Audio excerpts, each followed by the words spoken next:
Halo, Assalamualaikum. Selamat pagi, salam sejahtera. Anda sedang menonton Malaysia hari ini, 29 Disember 2021. Ya. 3 hari saja lagi untuk kita menjengah masuk ke tahun 2022, Fai. Ya, itulah dia. Sedar tak sedar kita dah pun hampir berjengah ke tahun 2022. Jadi kami yang berada di MHI dan juga ramai jutaan rakyat Malaysia berdoakan semoga kita berada dalam tahun 2022 itu dapat memberikan sinar harapan yang baharu. Khasnya untuk anda yang mungkin menjadi sebahagian daripada mangsa-mangsa banjir di sekitar Selangor, Pahang dan khususnya di kawasan Pantai Timur yang masih lagi ada berlaku hujan dan juga dalam masa sama di Selangor ada kawasan-kawasan yang sekarang ini dalam proses untuk pembersihan. Betul. Kita menyentuh berkenaan kesiapsiagaan kita memasuki tahun baru ini dan kita akan bawakan seorang individu yang hari ini pastinya boleh memberikan sedikit sebanyak inspirasi dan harapannya kekuatan untuk semua yang terjejas dengan bencana banjir ini. Individu ini pernah sendiri melalui proses untuk bangkit semula daripada fenomena banjir yang telah pun melanda di Kota Baru Kelantan pada tahun 2014.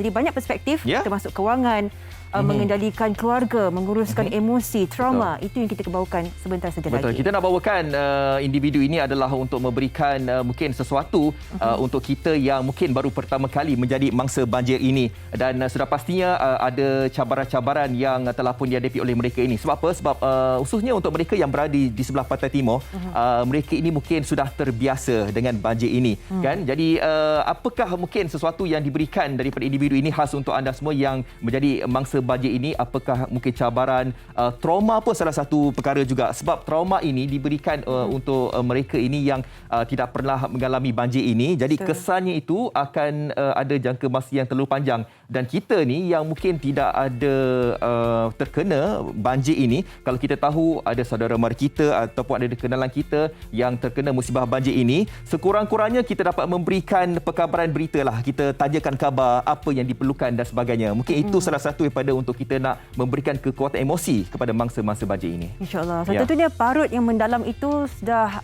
pastinya akan berada di sana. Kita akan bergerak maju ke hadapan bagaimana untuk kita mengetahui mensiapsiagakan diri kita dengan antara yang kita kongsikan di Malaysia hari ini, perkembangan cuaca yang terkini setakat hari ini. Kita mulakan dulu ini di map Malaysia. Tentunya kita mulakan di negeri Selangor dulu. Okey, kita lihat keadaan cuaca di Selangor. Kita lihat saya nak klik di bahagian Selangor. Okey, di Selangor secara keseluruhannya di bawah peti di 1-2 tempat. Pagi ini tiada hujan, petang di bawah peti di 1-2 tempat, malamnya hujan di 1-2 tempat di kawasan pedalaman. Jadi kita nak terus saja lihat di kawasan Selangor secara spesifiknya. Kita lihat di bahagian hulu, kita lihat di Shah Alam ataupun Petaling dahulu. Okey, kita lihat di sebelah pagi ini tak ada hujan, petangnya di bawah peti di 1-2 tempat, malamnya tiada hujan. Kita beralih daripada Petaling ke Hulu Langat. Hulu Langat pagi ini alhamdulillah tak ada hujan, petang di bawah peti di 1-2 tempat, malam hujan di 1-2 tempat. Okey, dan kita terus saja beralih ke Gombak. Gombak, kalau kita lihat di Selangor, kebanyakan pada sebelah pagi ini tak ada hujan. Di sebelah petangnya di bawah peti di 1-2 tempat dan di sebelah malamnya hujan di 1-2 tempat. Dan terakhir sekali mungkin saya boleh klik di bahagian Hulu Selangor. Betul apa yang saya katakan tadi, di sebelah paginya tiada hujan, petang di bawah peti di 1-2 tempat dan di sebelah malamnya hujan di 1-2 tempat. Jadi kepada anda semua yang berada di kawasan-kawasan yang kami sebutkan tadi itu, diharapkan anda berwaspada dengan tindakan-tindakan yang harus diberikan khas untuk mereka yang berada di kawasan-kawasan yang mungkin akan ada hujan dan juga ribut petih di kawasan anda. Kita tahu secara kumulatifnya kalau air hujan ini kata meningkat naik secara mendadak akan memberikan kesan yang agak orang kata ketara bagi setiap kawasan itu. Kita bergerak dari Selangor ke Kelantan. Okey, baik. Kita faham dengan perubahan cuaca pada ketika ini. Anda boleh lihat sendiri pagi, petang, malam hujan di beberapa kawasan di kawasan pedalaman. Jadi tolong berhati-hati dan kita akan memasuki secara spesifiknya ke Kelantan. Baik, kita memasuki negeri ini Ini adalah daerahnya. Tentunya kita melihat dulu di Kota Baru yang telah pun diwartakan di sini pagi, petang, malam hujan di beberapa kawasan. Jadi tolong berhati-hati. Dan ini antara kawasan pesisiran yang akan kita lihat juga di kawasan Machang. Ya, hujan juga dikatakan pada waktu pagi, petang dan malam. Maaf, pagi dan petang tiada hujan pada waktu malam. Anda boleh melihat sendiri secara geografiknya di kawasan pesisir barat ini mempunyai takap hujan yang sangat tinggi juga pagi, petang dan malam di kawasan Bacok. Dan di Pasir Putih pula juga sama hujan seharian. Itu yang kita kongsikan di negeri Kelantan dan juga di Kuala Krai yang kita sedia maklum. Agak berbahaya juga di petang dan malam. Pada waktu petang saja boleh ribut petir di 1 dan 2 tempat. Okey, daripada Kelantan kita nak beralih ke negeri Terengganu, juga menerima perkabaran berita difahamkan berlaku hujan dan juga ribut petir di beberapa tempat. Kita lihat di sebelah pagi je hujan di 1-2 tempat, petangnya ribut petir, malamnya hujan di 1-2 tempat di kawasan pedalaman. Kita terus saja nak lihat di kawasan Terengganu. Kita klik dekat sini. Okey, kita lihat di kawasan Terengganu, inilah dia. Kalau kita lihat di sini, secara keseluruhannya kita lihat semuanya tempat hujan diramalkan sepanjang hari ini. Kita terus saja nak lihat di Kuala Terengganu. Di sebelah paginya hujan di 1-2 tempat, di sebelah petangnya ribut petir di 1-2 tempat dan malam berlaku hujan di 1-2 tempat juga. Daripada Kuala Terengganu kita beralih ke kawasan Kuala Nerus yang berada di kawasan pesisir pantai juga. Cuaca difahamkan ribut petir di 1-2 tempat. Di sebelah pagi hujan, petang diramalkan ribut petir di 1-2 tempat dan malam diramalkan hujan di 1-2 tempat. Marang Dungon, okey, kita lihat ke Dungon pula. Ya, di sebelah pagi ini hujan di 1-2 tempat, petang ribut petir, malam hujan. Jadi boleh saya rangkumkan di sini bahawa di kawasan Terengganu hampir secara keseluruhannya di sebelah pagi, tengah hari dan juga petang sampai ke malam diramalkan hujan dan juga ribut petir di 1-2 tempat di kawasan pantai. Daripada Terengganu, Sofia, kita balik di kawasan di sebelah pantai timur iaitu di negeri Pahang. Baik, seperti mana anda lihat sendiri, secara geografinya kawasan di pesisir pantai Semenanjung Malaysia mempunyai laporan hujan yang agak ketara ya. Di Pahang pagi, petang dan malam dilaporkan akan menerima hujan yang agak tinggi dan kita masuki secara khususnya di sini. Kita lihat di Kuantan.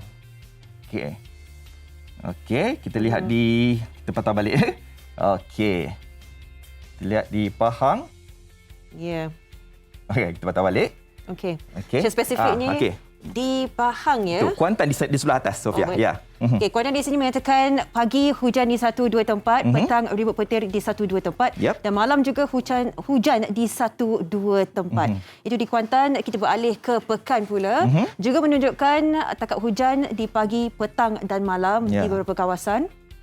Dan di bahagian Jerantut. Di bahagian Jerantut pula menunjukkan pagi tiada hujan pagi ini, tetapi di petang dan waktu petang ada hujan di 1-2 kawasan. Dan yang terakhir sekali kita ke kawasan Rompin. Menunjukkan hujan pagi, petang dan malam di beberapa kawasan di Rompin. Okey, dan dalam pada masa yang sama juga anda kena ambil maklum juga, andai kata ada kawasan-kawasan yang mungkin kita tidak tunjukkan di sini, anda boleh pergi ke Met Malaysia, portal Jabatan Meteorologi Malaysia ini untuk anda mengetahui tempat-tempat anda yang mungkin akan berlaku sedikit peningkatan paras air ataupun mungkin akan berlaku banjir lah, kan kita takut. Okey, kita nak lihat amaran ribut terus. Dibawakan. Okey, ini amaran ribut petir ataupun ribut petir hujan lebat yang kita update dikeluarkan sehingga pukul 8.25 pagi tadi. Pada hari ini, ribut petir hujan lebat akan berlaku di kawasan Sarawak iaitu di Mukah, Bintulu, Miri dan juga Subis. Di Sabah, Sofia. Pedalaman dan Kuala Penyu dan wilayah Persekutuan Labuan, amaran ribut petir sehingga jam 11 pagi ini.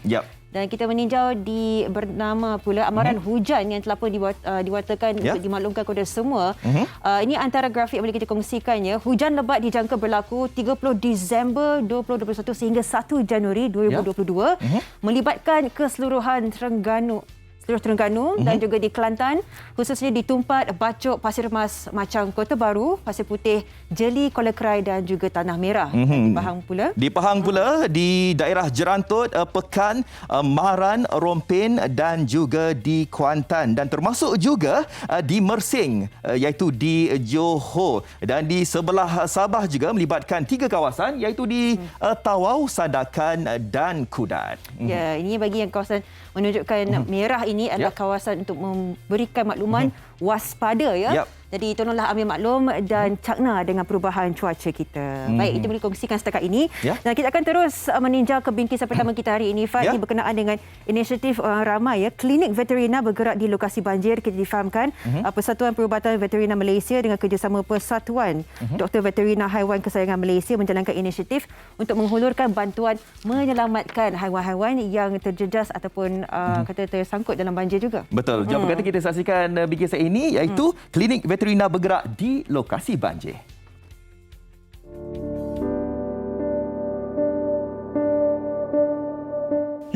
Disember 2021, hujan luar biasa yang berlarutan selama 2 hari selain fenomena air pasang besar menyebabkan beberapa kawasan di Selangor di badai banjir paling teruk dalam tempoh 50 tahun.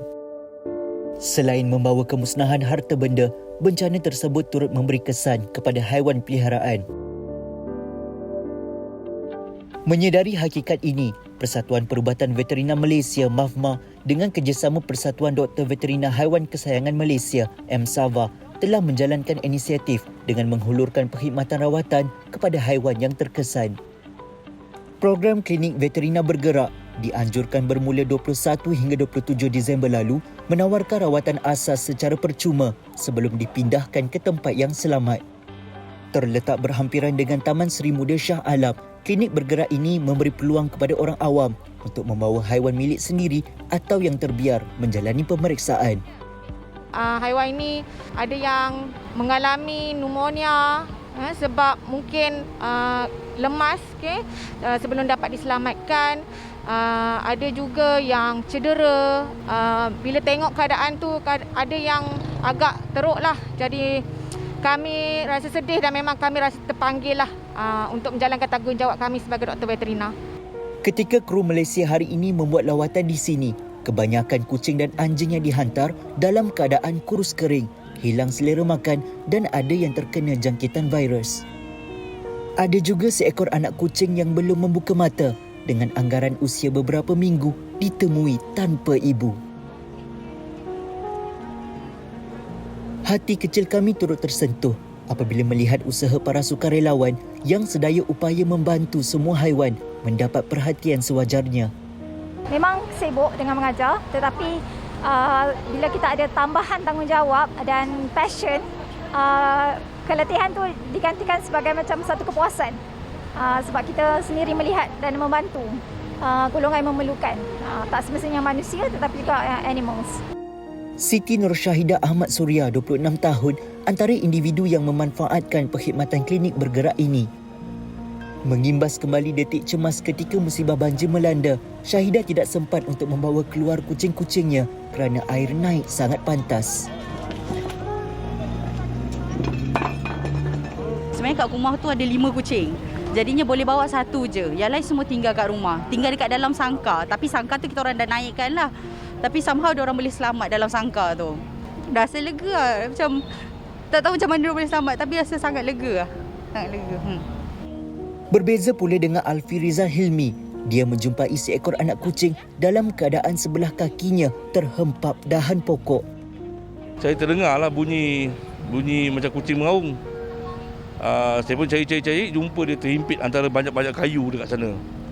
Terhimpit, saya pun alih-alihkan, saya angkat tengok tangan dia macam lembik. Tapi masa tu saya tak syak tangan dia macam patah ke apa. Saya takut dia sakit sebab terhimpit saja. Tengok makin lama makin hitam, mekak. Itu yang hari ni tu rumah saya cari tempat untuk veterina ni. So kita hantar ke sini lah untuk dapatkan rawatan. Selain rawatan asas percuma, bantuan makanan haiwan juga turut diberikan hasil sumbangan persatuan dan orang ramai. Bekalan ini sedikit sebanyak dapat meringankan beban pemilik tanpa perlu memikirkan perbelanjaan makanan haiwan peliharaan mereka. Memudahkan untuk saya. Kalau boleh, saya senanglah sikit, senang hati saya sikit. Sebab saya dapat juga makanan boleh bagi untuk anak kucing saya, ibu anjing kan. Sebab sekarang tengah banjir ni saya memang susah. Memang betul saya dapat susah. Saya tak dapat nak buat macam mana, saya pun tak tahu nak bagi makanan untuk anak kucing itu, ibu kucing, anjing. Saya dah tak tahu nak buat apa. Meskipun misi di Taman Seri Muda telah berakhir 2 hari lalu, namun usaha murni ini akan tetap diteruskan di lokasi yang berbeza bagi memastikan kesejahteraan haiwan-haiwan ini terus terpelihara.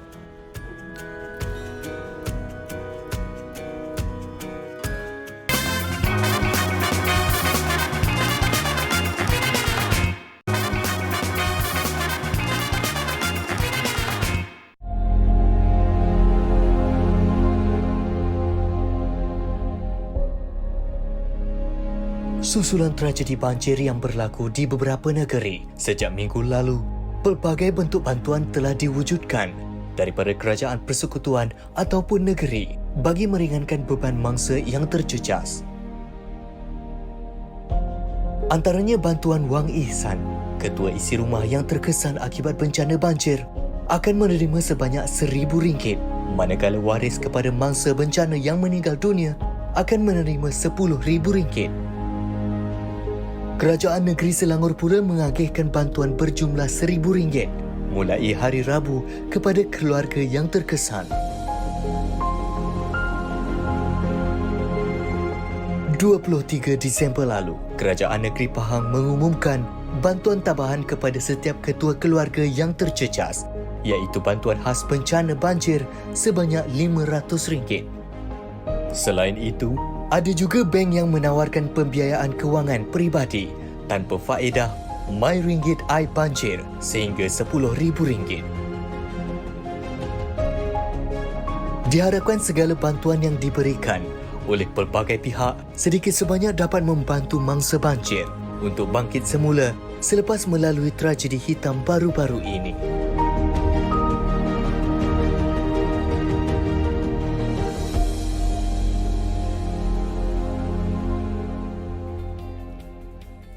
Baik, itu dia senarai bantuan yang diberikan daripada pihak kerajaan dan juga pihak daripada persekutuan dan juga kerajaan negeri. Okey, kita terus saja ingin bercakap tentang membina semula kehidupan selepas banjir, dan seperti mana yang kami katakan di awalnya tadi, ini adalah sedikit mungkin makluman atau maklum balas yang mungkin anda boleh ambil iktibar juga ataupun anda boleh ambil sebagai pengetahuan juga sekiranya anda menjadi sebahagian daripada mangsa banjir ini. Ya, kita terus bersama dengan tetamu kita, Puan Siti Haniza Abdul Rahman, mangsa banjir Kota Baru Kelantan pada tahun 2014. Assalamualaikum, Puan. Waalaikumsalam warahmatullahi taala wabarakatuh. Sofia Fazli. Ya. Terima kasih. Puan, terima kasih meluangkan masa. Puan, kita nak terus memasuki perbincangan kita lah antara inspirasi dan juga makluman yang daripada Puan sendiri boleh kongsikan sebagai seorang mangsa banjir untuk kita semua bersama-sama tahu bagaimana untuk memanfaatkan bantuan dan juga bangkit semula daripada trauma yang berlaku pada diri mangsa banjir. Mungkin Puan boleh kongsikan dulu bagaimana Puan mengorak langkah pertama ketika proses pemulihan pada tahun 2014 itu, Puan. Okey, terima kasih. Sebenarnya sewaktu kejadian banjir itu saya sedang jadinya saya tiba selepas banjir itu dah surut, iaitu selepas tu, tapi keadaan mula-mula sekali saya masuk ke Kota Baru seperti ground zero lah, amat menakutkan juga. Saya tengok dengan timbunan sampah di sana sini ya. Lepas tu bila tiba di kawasan rumah, bila kita tak buka lagi pintu tu, bila kita buka tu alangkah terkejutnya melihat suasana rumah yang dah air dekat 10 kaki tu dah surut dengan selutnya setebal orang terparas buku lali. Kami sekeluarga agak trauma sebab ni kali pertama, sebab kami bukan asal orang Kelantan. Bila berada dalam macam tak ada pengalaman langsung. Dan, saudara mara semuanya jauh sebab kami asal dari Perak. Dia nak datang tolong ke Kelantan pun masa tu jalan banyak yang rosak. Nak sampai ke Kelantan kita terpaksa guna jalan jauh 16 jam baru sampai guna jadinya yang menolong kami waktu itu dari segi tenaga, alhamdulillah Allah datangkan kami 9 orang mualaf dari Perki. Adik-adik yang baru convert ni datang membantu kami. Alhamdulillah. Alhamdulillah. Dari segi emosi sebab anak saya pun semuanya perempuan. Kita pun macam sedih sebab tengok barang-barang kita musnah semuanya. Boleh katakan 100%. Semua dengan kain baju yang penuh dengan selut. Kami ambil masa untuk menyuci. Dalam tempoh 3 bulan lah cuci baju dan tak larat sangat. 3 bulan tu kita dah lama-lama yang mana dah agak bau pula, kita orang terpaksa inilah buang tu. Ya, betul. Inilah apa yang mungkin merisaukan Puan sebab peristiwa banjir ini berlaku tatkala Puan mengerjakan umrah. Jadi Puan tidak berada di rumah, jadi mungkin terfikir apalah nasib rumah apabila balik ke Malaysia dan sebagainya. Baik Puan, pendedahan ini diberikan khas untuk mereka semua yang terkena banjir ini. Apakah tindakan yang harus dibuat oleh mereka ini andai kata mereka balik rumah, melihat rumah yang berselerak dan sebagainya? Sebab ada di antara masa-masa banjir ini yang balik ke rumah masing-masing, lepas tu mereka ini macam fikiran mereka itu tidak tahu apakah perkara pertama yang harus dibuat. Nak bersihkan rumah, nak fikirkan insurans dan sebagainya. Apa tindakan pertama yang harus dibuat oleh mangsa banjir ini, Puan? Pertama sekali, nombor satu, memang kita nak bersihkan rumah sebab kita nak duduk balik dalam tu. Kan? Macam mana kita nak keluarkan barang. Masa tu saya rasa dah habis dah, speechless, saya tak boleh nak kata apa, benda dah jadi. Dan kita pun rasa macam perlukan sangat sokongan daripada ahli keluarga. So diorang pun bagi motivasi, kata kena kuat lah kan. Betul. Saya tak bagi tahu tadi ada bantuan daripada mualaf tu. Jadinya pertama sekali kita masuk tu, kita dah fikir dah. Sebelum saya sampai dari Kuala Lumpur tu, saya touchdown je, kata kita kena beli barang untuk nyuci. Sebab dapat perkabaran daripada kawan-kawan di Kelantan ni, di Kota Baru, penyapu dah habis, water jet dah habis. Kita prepare nak beli water jet. Barang-barang yang boleh nak menyuci lah kan, sabun dan sebagainya. Barang-barang elektrik ni saya nak bagi tahu pada mereka yang terkesan, ada juga yang boleh diguna semula macam peti ais. Betul. Rice cooker tu ada kaedahnya. Kalau ada orang yang tak tahu sikit tentang electrical tu, dia boleh membantu. Tapi bukan boleh macam buang semua tu macam TV tu inilah Puan, rosak juga.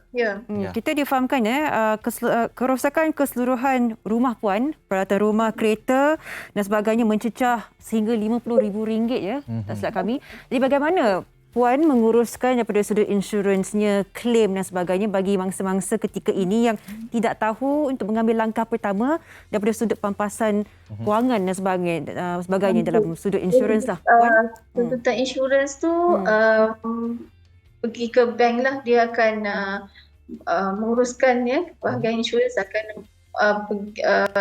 dia akan buat penilaian, melihat keadaan rumah, kiranya rumah tu ada penambahan lah kan, ada seperti ada wardrobe ke, kabinet ke, tu semua under kabinet dapur, dia akan insuredkan.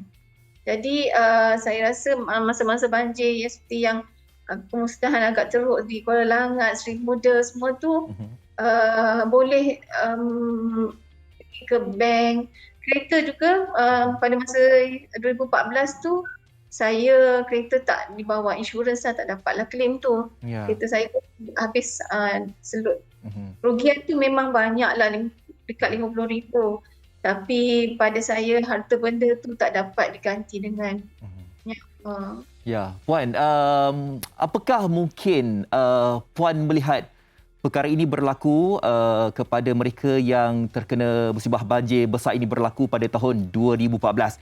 Apa yang Puan lihat? Apakah mungkin ini salah satu daripada mungkin untuk kita belajar sesuatu, pengajarannya, dan apakah kata-kata yang mungkin boleh diberikan kepada mangsa-mangsa banjir ini agar mereka ini boleh teruskan kehidupan mereka, Puan? Okey. Pertama sekali kita lihat bahawa setiap kejadian yang berlaku ni semua dalam pengetahuan Allah belaka ya. musibah banjir ni adalah ujian daripada Allah. Kalau orang kata bala pun kita terima sebab kita hamba Allah ni tak lepas dari dosa. Sewaktu saya berada di Makkah, saya kata, ya Allah, ya Tuhanku, saya banyak sekali dosa. Macam mana Allah nak hapuskan dosa saya? Saya minta pada Allah hapuskan dosa saya sepanjang saya hidup 40 tahun tu. Tapi ini bila saya dilanda banjir pada 2014 tu, saya rasa saya berada dekat dengan Allah di Kaabah. Tapi dia bagi saya ujian ni, maknanya dia nak mendengar rintihan saya lagi.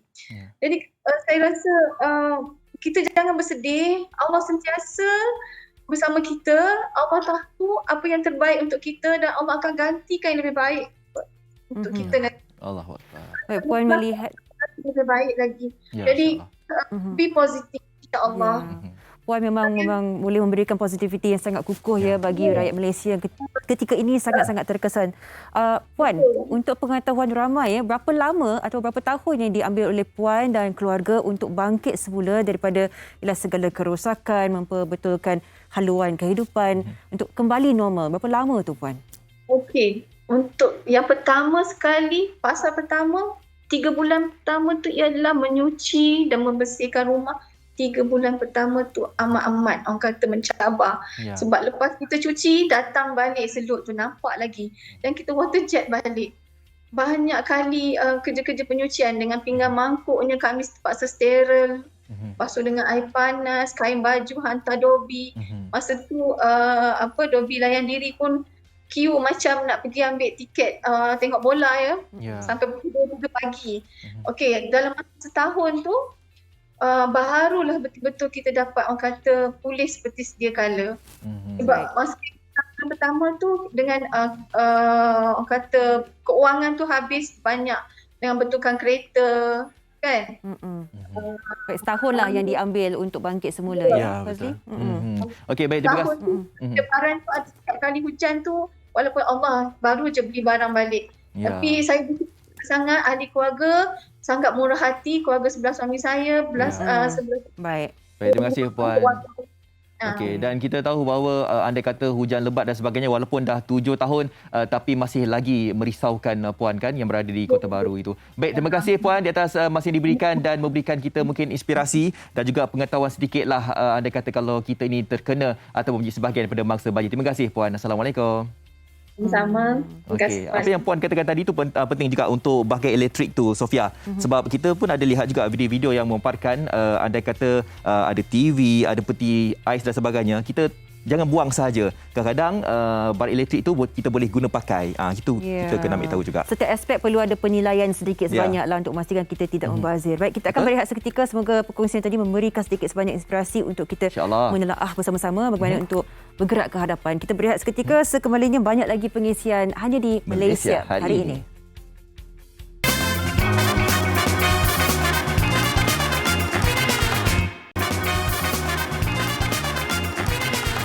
Masih menghidupkan pagi anda di Malaysia hari ini dan kita memasuki segmen ini di mana kita akan membincangkan berkenaan Malaysian Timber Council. Dan kita terus bersama dengan tetamu kita di studio yang berusaha Puan Hajah Nurida Yusof, Pengerusi Majlis Kayu Kaya Malaysia MTC dan juga Tuan Muhtar Suhaili, Ketua Pegawai Eksekutif Majlis Kayu Kaya Malaysia MTC. Assalamualaikum. Assalamualaikum. Terima kasih menluangkan masa. Ya, terima kasih. Kita tahu bahawa MTC ni sudah 30 tahun penubuhannya dan kita tahu bahawa kayu kayan merupakan komoditi ketiga terbesar selain daripada kelapa sawit dan juga getah. Okey, Puan Hajah, soalan pertama saya, mungkin boleh cerita sikit tentang peranan MTC dan juga fungsinya dalam membangunkan industri kayu kayan di Malaysia ini. Bismillahirrahmanirrahim. Terima kasih menginvite kita semua, kami MTC ke TV3. Ceritakan pasal peranan MTC ialah untuk menggalakkan dan menaikkan lagi industri timber kayu kayan di Malaysia. Dan tujuan yang paling utama ialah untuk menaikkan lagi ekspor produk-produk kayu kayan iaitu timber panel, pintu, decking, joints and other wood molding punya barang-barang punya produk. So di sini kita ekspor, our main is to export kepada luar negara dan untuk tahun 2021 ni setakat Oktober MTC telah dapat meraih 17.9 bilion hasil daripada ekspor kepada beberapa negara di seluruh dunia. Dan setakat ini kita MTC dapat mendapatkan participation daripada 1,500 penghilang dan mendapatkan pekerjaan 100,000 peluang pekerjaan dalam kilang-kilang tu. Jadi pihak MTC sekarang ialah untuk meneruskan menggiatkan lagi pengeksportan ini dan juga untuk make sure that kita mendapatkan hasil yang paling banyak lagi, especially untuk 2022 ni. Ya, penyelarasan ke arah 2022 itu sangat-sangat penting. Ya. Mungkin bagi Tuan Mukhtar pula, setelah lebih setahun memegang jawatan ini sebagai CEO, apa yang Tuan dapat lihat prestasi MTC dan bagaimana Tuan sendiri ingin membawa MTC ke gerbang ataupun level yang seterusnya? Ya, terima kasih pada Sofia dan sebagaimana yang Fazli sebut tadi. Kayu kayan ini merupakan agri-komoditi ketiga terbesar dalam negara kita selepas daripada kelapa sawit dan getah.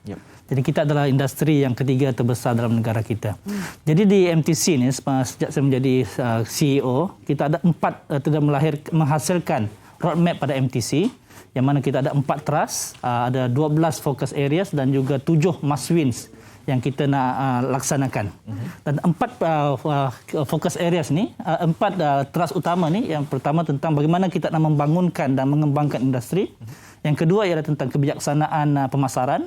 Yang ketiga ialah mengembangkan lagi pasaran. Dan keempat, bagaimana untuk kita bekerjasama dengan semua pihak berkepentingan ataupun pemegang taruh kepada industri ini.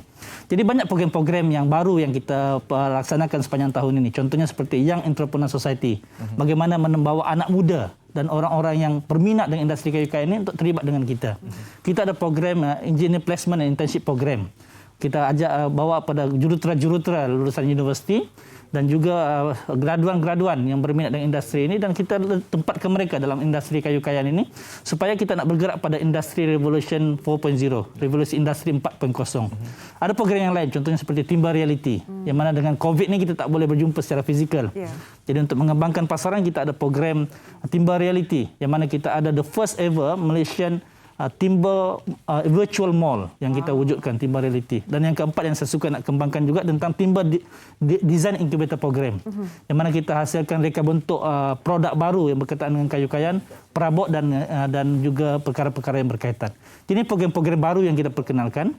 Dan dengan Puan Haja Norida menjadi pengerusi MTC, wanita pertama yang dilantik sebagai pengerusi MTC, kita melihat bahawasanya dengan idea-idea baru yang ada daripada beliau, kita akan hasilkan lebih banyak program baru pada tahun hadapan, insya-Allah. InsyaAllah. Dan sudah pastinya MTC mempunyai peranan besar dalam industri kayu kayan di Malaysia ini. Dan bercakap tentang MTC yang meraihkan ulang tahun yang ke-30 tahun ini. Kalau orang manusia tu dah besar 30 tahun, mungkin dah ada anak penak dah kan, kata orang tu kan. Apakah mungkin program-program tertentu yang mungkin sedang dirancang ataupun bakal dilaksanakan, Puan Haja? 10 Januari tahun 1992 ialah MTC dilahirkan. Jadi pada 10 Januari 2022 ni ialah kita punya anniversary 30 tahun. Pada hari anniversary itu kita mengiktirafkan veteran-veteran yang dah bercebur dalam industri-industri ini. Jadi kita memberi appreciation award. Jadi kita ada competition macam anugerah personality, anugerah digital, anugerah yang environment. So all these anugerah, there's about 5 anugerah, dan memberi ada panel-panel yang memilih pemenang ni.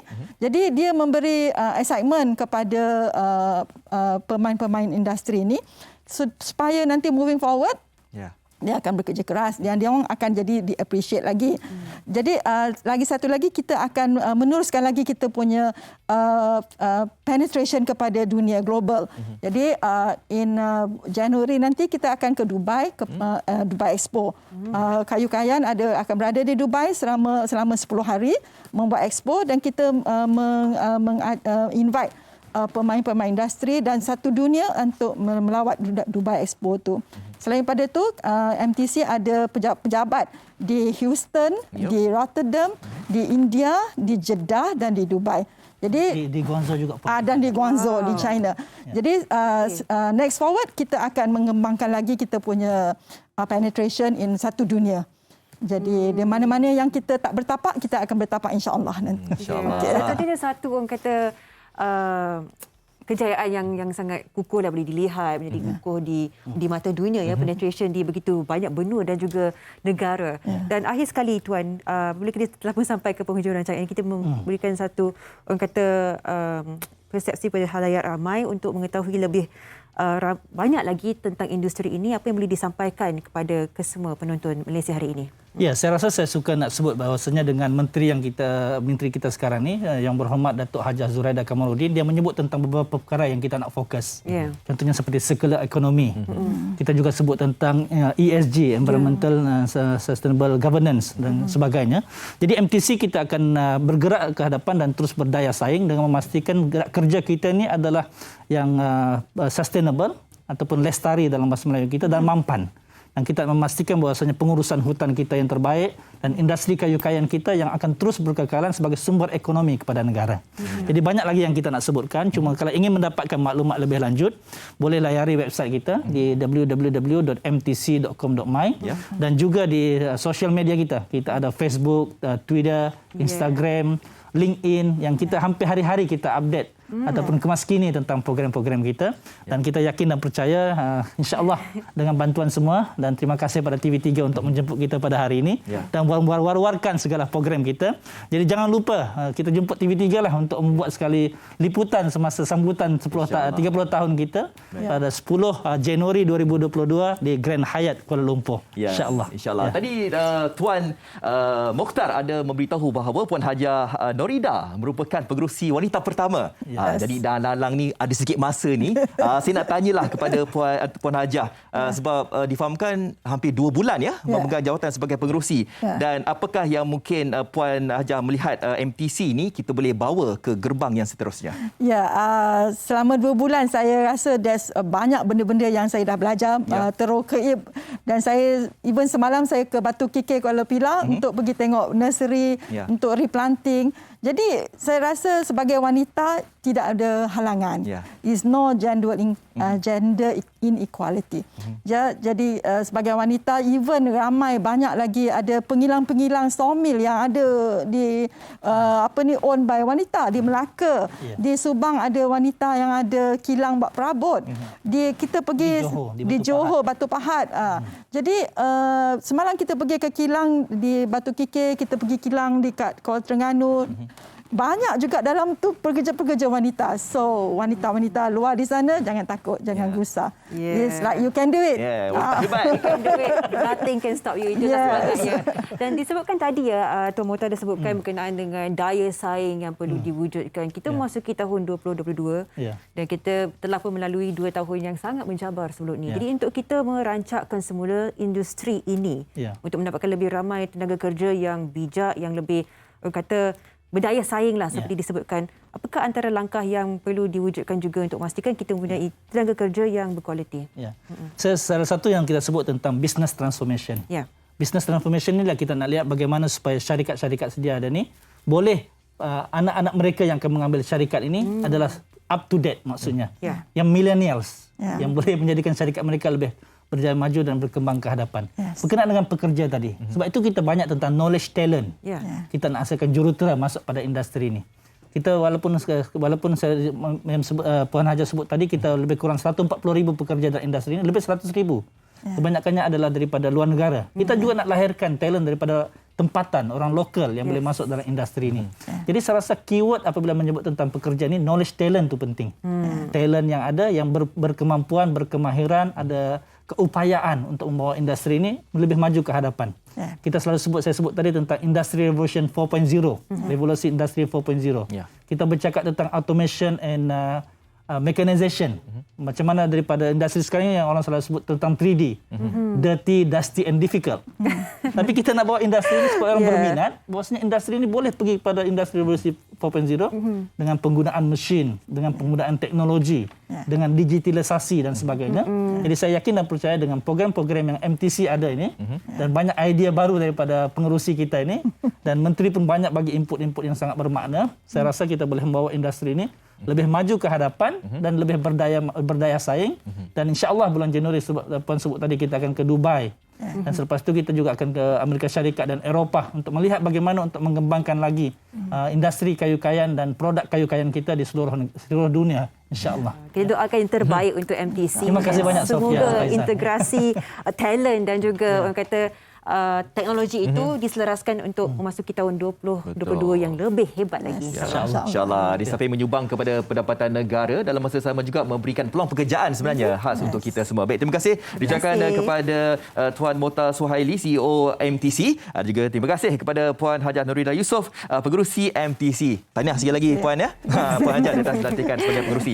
Baik, kita dah berhenti berehat Sofia. Selepas ini kita nak bercakap tentang anjung tradisi oleh Allahyarham Mamat Khalid. Ya, memertabatkan culture dan juga tradisi orang Melayu. Segalanya di MHI. Ya.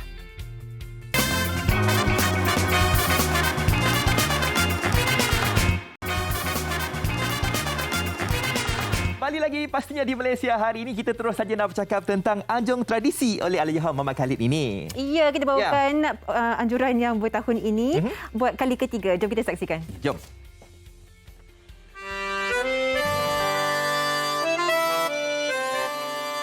Masyarakat Melayu terkenal dengan kepelbagaian adat dan tradisi. Pelbagai usaha terus dilakukan bagi mengekalkannya agar tidak hilang di telan zaman. Di Tanjung Malim, Perak, usaha mengetengahkan adat dan tradisi Melayu ini dipelopori pertubuhan anak seni sarang. Antara program yang dianjurkan adalah acara tahunan yang dinamakan Anjung Tradisi. Program sehari yang diadakan buat kali ketiga ini mengetengahkan konsep warisan lestari yang meliputi seni berpakaian, masakan, tarian dan seni mempertahankan diri. Paling istimewa, idea bagi program ini dicetuskan oleh pengarah tersohor tanah air, Allahyarham Mamat Khalid, yang cukup mencintai seni dan budaya Melayu. Sebenarnya sebelum arwah meninggal memang dah dirancang perkara ini. Jadi kita meneruskan dan bukan anjung tradisi ini akan terhenti di sini dan kita akan membawa semangat arwah Abang Mamat sehingga selama-lamanya lah. Selagi adanya sarang, selagi itu kita akan mempertahankan tradisi-tradisi nilai Melayu yang memang disukai oleh arwah Abang Mamat.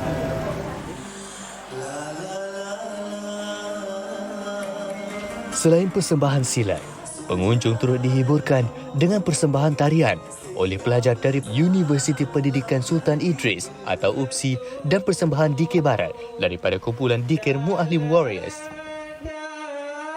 Kumpulan Dikir Barat ini terdiri daripada anak-anak Kelantan yang menetap di Tanjung Malim dan sebahagian besar daripada mereka adalah petugas di Kompleks Seni Sarang milik Allahyarham Mamat Khalid. Bagi yang meminati resepi tradisional pula, mereka berpeluang menimba ilmu mengenai penggunaan tumbuh-tumbuhan tempatan di dalam masakan Melayu lama bersama Hafizalina Sufian atau lebih dikenali sebagai dukun kebun. Selain dapat menonton pelbagai persembahan, khazanah dan barangan seperti keris, tengkolok dan pelbagai lagi turut dijual di gerai dijualan yang disediakan. Kita tahu Allahyarham Mamat Khalid sendiri adalah pejuang seni budaya dan kita berharap program ini akan menghidupkan bukan sahaja sarang art dan juga tradisi budaya, seni budaya Melayu, tetapi juga pekan bandar Tanjung Malim ini sendiri dia akan hidup atas nama budaya itu. Semoga usaha kecil cetusan Allahyarham Mamat Khalid sedikit sebanyak dapat membantu dalam mengekalkan budaya Melayu dan terus diingati oleh generasi masa kini.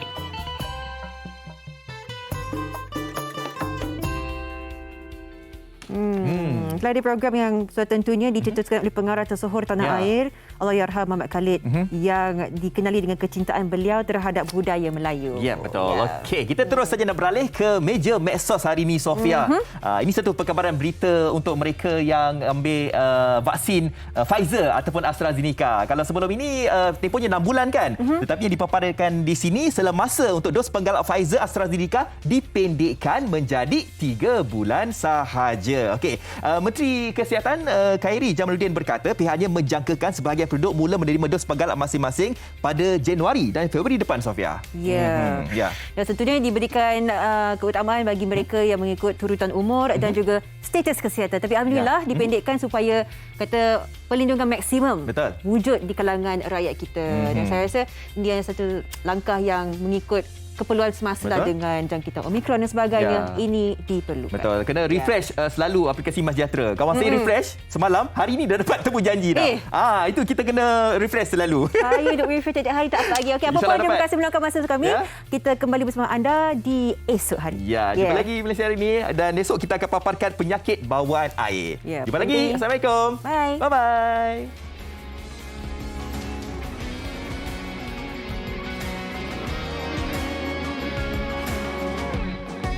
Dijangka tiba-tiba